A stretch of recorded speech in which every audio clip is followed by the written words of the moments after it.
이른 새벽부터 기도하러 오신 성도님들을 주님의 이름으로 사랑하고 또한 축복합니다. 하늘에 계신 아버지 하나님, 오늘도 삼위 하나님을 예배하게 하시니 너무나도 감사합니다. 방금 부른 찬양의 가사와 같이 그 은혜가 우리에게 족합니다. 때론 우리의 삶이 괴롭고 힘들다 할지라도 우리를 주의 백성 삼아주신 그 은혜가 내게 족하오니 이미 주어진 은혜를 바라보며 만족하며 또한 기뻐하는 우리가 되게 하여 주시옵소서. 주님께서 사랑하시고 주님께서 세우신 우리 대한교회를 위하여 기도합니다. 우리 대한교회가 올 한해 표와 같이 제자훈련이 문화가 되는 교회 되게 하여 주시옵소서. 억지로 인색함으로 하지 않게 하여 주시옵고 자원함으로 기뻐하며 제자로 훈련받기 힘쓰는 우리 교회가 되게 하여 주시옵소서. 앞장서 섬기시는 담임 목사님을 위하여 기도합니다. 안식월을 보내고 계신데 이 시간을 통하여 새 힘과 새 능력을 공급받게 하여 주시옵고 안식월 이후의 사역도 능히 감당하는 담임 목사님 되게 하여 주시옵소서.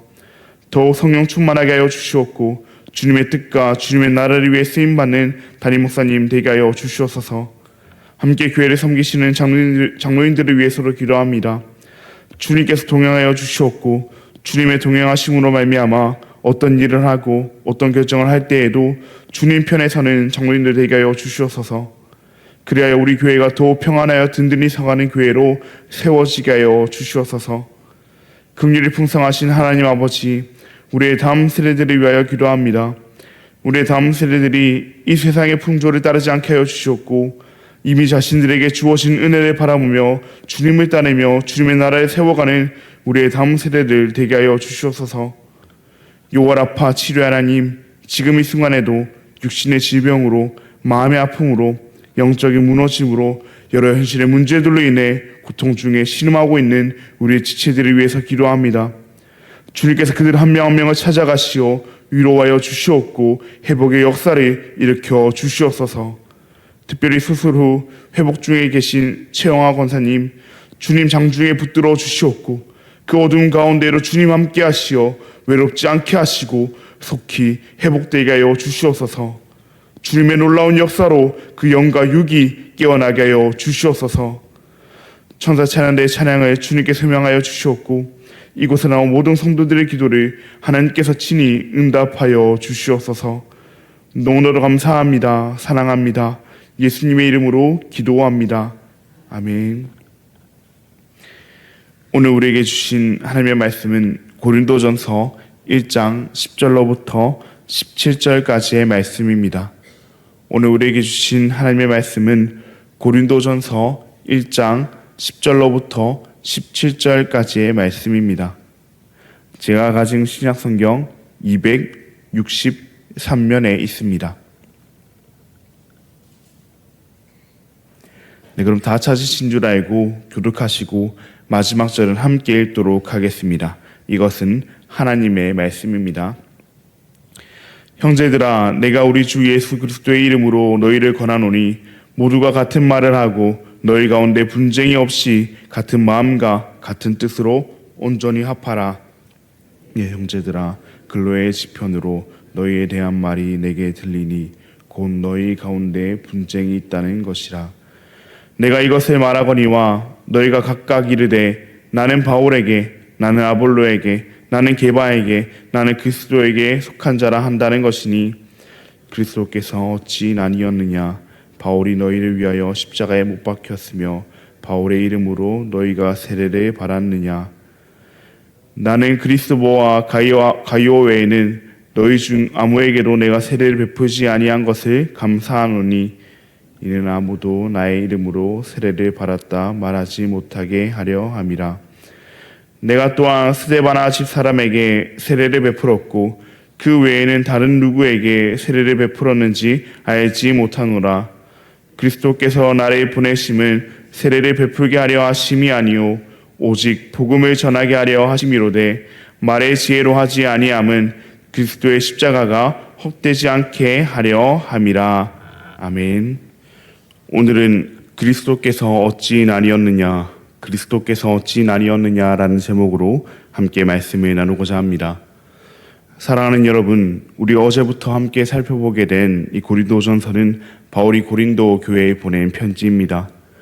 우리가 잘 아는 것처럼 또 앞으로 말씀을 통해 계속 보게 될 것처럼 고린도 교회는 참 문제가 많은 교회였습니다. 그런데도 바울은 그런 고린도 교회를 향해 뭐라고 부르고 있습니까? 어제 함께 살펴본 2절 말씀을 보면 바울은 그들을 하나님의 교회라고 부르고 있습니다. 왜 그렇습니까? 이는 그들의 교회됨이 사람에게서 나온 것이 아니라 그리스도 예수 안에서 이뤄진 것이기 때문입니다. 그렇게 연약함과 문제가 많았음에도 불구하고 여전히 하나님의 교회라 불릴 수 있었던 것입니다. 물론 그렇다고 해서 그들이 계속해서 그 문제 가운데 머물러 있어도 된다는 뜻은 아니었습니다. 하나님의 교회인 고린도 교회는 거룩한 교회로서의 모습을 드러내야 했습니다. 그래서 하나님께서는 이 바울을 통해 고린도 교회의 문제를 바로잡으시고 또 그들을 다시 복음 위에 세우시기 위해 이 편지를 보내십니다. 사랑하는 여러분, 오늘부터 우리는 계속해서 이 고린도 교회의 여러 문제들을 함께 보게 될 것입니다. 그러나 그것은 단지 고린도 교회만의 이야기가 아님을 우리는 기억해야 합니다. 그 모습은, 그 이야기는 오늘날 교회된 우리의 모습, 우리의 이야기, 우리의 문제이기도 합니다. 그러므로 앞으로 주어질 그 말씀 앞에서 우리 자신을 돌아보기를 바랍니다. 우리의 문제를 발견하며 우리의 연약함을 직면하기를 바랍니다. 그리고 그럼에도 불구하고 우리를 여전히 하나님의 교회라 불러주시는 그 하나님의 은혜 앞에 무릎 꿇기를 바랍니다. 우리의 문제를 바로잡으시고 그 거룩함을 회복하시기 위해 하나님께서 이 편지, 이 말씀을 오늘날 우리에게 주셨음을 알고 다시금 거룩함을 회복해 나가는 우리가 되기를 바랍니다. 그렇다면 오늘 말씀 가운데 드러난 그 고린도 교회의 문제는 무엇이었습니까? 바로 분쟁하는 문제였습니다. 오늘 본문 11절 말씀입니다. 내 형제들아, 글로의 지편으로 너희에 대한 말이 내게 들리니 곧 너희 가운데 분쟁이 있다는 것이라. 아멘. 당시 고린도 교회는 분쟁하는 문제가 있었습니다. 즉 하나 되지 못하고 나뉘어 다투는 분열하는 팔을 짓는 문제가 있었습니다. 그런데 이 분열이라는 것은 단순히 사이가 안 좋았다 정도의 문제가 아니었습니다. 단순히 사람과 사람 사이에 일어난 인간관계의 문제가 아니었습니다. 그 분열의 중심에는 사람을 자랑하고 또 사람을 의지하는 마음이 있었기 때문입니다. 교회 안에서조차 그 복음적 가치관은 사라지고 세상적 가치관이 자리 잡혀 이에 따라 판단하고 나뉘고 있었기 때문입니다. 오늘 본문 12절 말씀을 보시면 나는 바울에게, 나는 아볼로에게, 나는 게바에게 속한 자라 하며 편가르기를 하고 있는 모습을 보게 됩니다. 쉽게 말하면 세상의 기준을 가지고 들어와 나는 누구의 라인이다, 나는 저 사람 스타일이 잘 맞다, 우리 쪽 지도자가 더 뛰어나다 말하고 있는 것입니다. 그런데 이 모습은 고린도 교회만의 모습이 아닙니다. 오늘날 우리 교회 안에도 얼마나 쉽게 이런 세상적 가치관이 자리 잡고 있는지 모릅니다. 나는 누구 설교가 더 좋다, 나는 누구 목사님 스타일이 더 맞다, 나는 누구랑 친해서 이 사람이랑 편 먹을 거다. 이런 사람 중심의 세상적 가치관이 교회 안에 자리 잡혀 분열되는 경우가 얼마나 많은지 모릅니다. 심지어 신앙생활을 하면서도 예수님보다 사람 때문에 기뻐하고 사람 때문에 시험 들고 사람 때문에 흔들릴 때가 얼마나 많습니까? 이처럼 세상적 가치관에 따라 분열하는 우리와 고린도 교회에게 바울은 아주 강력한 질문을 오늘 본문 가운데 던집니다. 오늘 본문 13절 말씀입니다. 그리스도께서 어찌 나뉘었느냐? 바울이 너희를 위하여 십자가에 못 박혔으며 바울의 이름으로 너희가 세례를 받았느냐? 아멘. 바울은 말합니다. 그리스도께서 어찌 나뉘었느냐? 이것이 무슨 말입니까? 결국 교회의 분열은 그리스도의 몸을 나누는 것과 같다는 말입니다. 교회는 누구의 몸입니까? 그리스도의 몸입니다. 우리는 누구에게 속한 사람입니까? 오직 예수 그리스도께 속한 사람들입니다. 바울이 아무리 뛰어나고 아볼로가 아무리 뛰어나고 게바가 아무리 뛰어나고 또한 우리 안에 그 누가 아무리 뛰어난다 한들 바울이 말하고 있듯 그들은 사람이기에 교회를 위하여 십자가에 못 박히지도 자신들의 이름으로 세례를 베풀지도 못합니다. 오직 교회를 위하여 십자가에 못 박히신 분은 예수 그리스도시며 그렇게 교회는 오직 예수 그리스도 안에서 하나가 되어야 합니다. 그런데 사람들이 예수님보다 인간 지도자들을 높이고 십자가보다 사람을 자랑하기 시작하니까 그리스도의 몸인 교회가 우리로 인해 나뉘어지고 있는 것입니다. 사랑하는 여러분, 교회 안에 세상적 가치관이 들어와 사람 중심이 되는 순간 교회는 반드시 흔들리게 되어 있습니다. 교회는 사람이 세운 것이 아니라 그리스도께서 세우신 그리스도의 몸이며 그리스도께서 교회를 위하여 십자가에 못 박히셨기 때문입니다. 우리를 위해 죽으신 분도 그리스도시며 우리를 살리신 분도 그리스도십니다. 우리를 부르신 분도 그리스도시며 우리를 붙들고 계신 분도 그리스도십니다. 반면 사람은 어떠합니까? 사람은 연약합니다. 사람은 실수하며 완전하지 않습니다. 그래서 사람을 붙들면 반드시 실망하게 되어 있습니다. 그러므로 교회의 중심은 그런 연약한 실망하게 되는 사람이 아니라 오직 예수 그리스도가 되어야 합니다. 그래서 바울은 오늘 계속해서 십자가를 이야기합니다. 오늘 본문 17절 말씀입니다. 그리스도께서 나를 보내심은 세례를 베풀게 하려 하심이 아니요 오직 복음을 전하게 하려 하심이로되 말의 지혜로 하지 아니함은 그리스도의 십자가가 헛되지 않게 하려 함이라. 아멘. 고린도 사람들은 말 잘하는 사람, 멋있는 사람, 똑똑한 사람을 좋아했습니다. 그렇다 보니 자연스럽게 교회 안에서도 누가 더 뛰어난가, 누가 더 멋진가, 누가 더 영향력이 있는가가 기준이 되어갔습니다. 그러나 오늘 바울은 말합니다. 그리스도의 십자가로 세워진 교회는 그런 것을 자랑하는 자리가 아니라고 말합니다.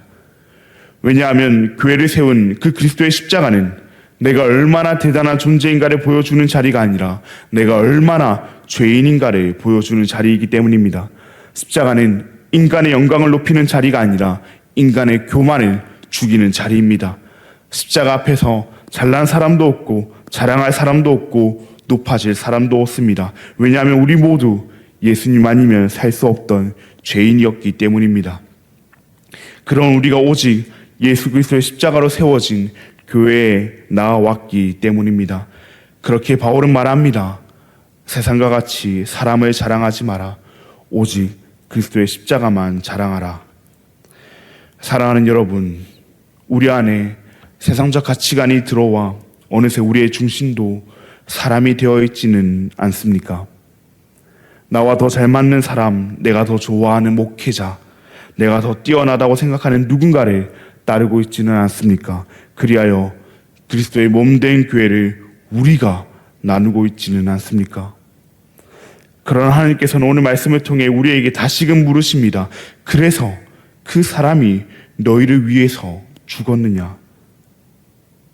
우리를 위해 십자가에 못 박히신 분을, 우리를 위해 죽으신 분은 오직 예수 그리스도뿐입니다.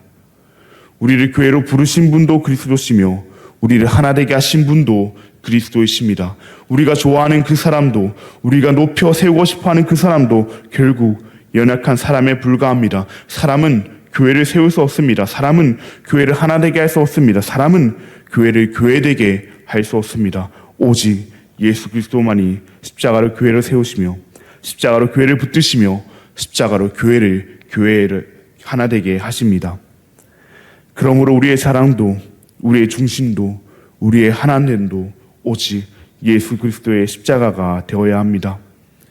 우리 교회 안에 예수 그리스도만 자랑되고 중심될 때 우리 교회 안에 있는 그 모든 세상적 가치관을 몰아내고 우리는 하나 될 수 있습니다. 물론 우리가 진짜 잘나서 하나가 되는 것은 아닙니다. 성격이 잘 맞아서 하나가 되는 것도 아닙니다. 우리를 하나로 부르시기 위해 십자가에 못 박히신 그 그리스도의 몸된 교회 안에 우리가 있기 때문에 우리는 하나 될 수 있는 것입니다. 부디 우리 대한교회가 사람을 자랑하며 사람으로 나뉘는 교회가 아니라 오직 예수 그리스도의 십자가만 자랑하며 십자가로 하나 되는 교회가 되기를 바랍니다. 그리하여 세상적 가치관이 아니라 복음 위에 서서 그리스도 안에서 하나 되는 저와 우리 모든 대한가족 여러분들 되시기를 주님의 이름으로 간절히 소망합니다. 그런 들은 말씀을 기억하시며 함께 기도하시겠습니다. 하늘에 계신 아버지 하나님, 감사합니다. 오늘 말씀 가운데 고린도 교회가 가지고 있었던 그 분열의 문제가 사실 오늘날 교회된 우리에게로 있는 문제임을 고백합니다. 우리가 바로 세상적 가치관에 따라 사람을 자랑하고 사람을 의지하며 그리스도의 몸된 교회를 나누던 교회의 분열자였습니다. 이런 우리를 용서하여 주시었고 우리를 위해 십자가에 못 박히신 예수 그리스도만이 우리의 자랑과 중심이 되게 하여 주시옵소서. 그리하여 교회의 머리 되신 그리스도 예수 안에서 하나 되는 우리 교회가 되게 하여 주시옵소서. 너무나도 감사합니다. 사랑합니다. 예수님의 이름으로 기도합니다. 아멘. 하늘에 계신 우리 아버지여, 이름이 거룩히 여김을 받으시오며 나라가 임하시오며 뜻이 하늘에서 이루어진 것 같이 땅에서도 이루어지이다.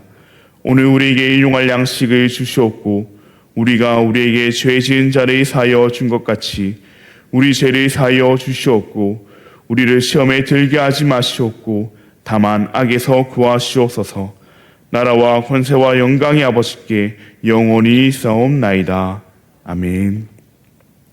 우리 계속해서 오늘은 특별히 환절기 가운데서도 우리 교회 어르신들과 또 원로 목사님 지켜달라고 함께 기도하시고 또 해외의 땅을 섬기시는 인도네시아 땅을 섬기시는 윤상혁 선교사님을 위해서 함께 기도하시겠습니다. 먼저 매단 장로신학교를 통해 복음 사역자들을 잘 길러낼 수 있도록 기도해 주시고 학교에서 가르치시는 교수님들이 그 가르치는 일에 탁월함을 보일 수 있도록 기도해 주시고 학교에 필요한 그 시설들이 또 잘 갖춰져 갈 수 있도록 기도해 주시길 바랍니다. 그렇게 인도네시아 땅을 섬기시는 윤상혁 선교사님을 위해서 기도하실 때 매단 장로교 신학교를 통한 복음 사역자 양성을 위해서 신학교에서 가르치시는 교수님들의 탁월함을 위해서 학교에 필요한 모든 시설들이 갖춰지기를 위해서 함께 기도하시겠습니다. 그럼 오늘 하루도 주님 안에서 승리하시길 바랍니다.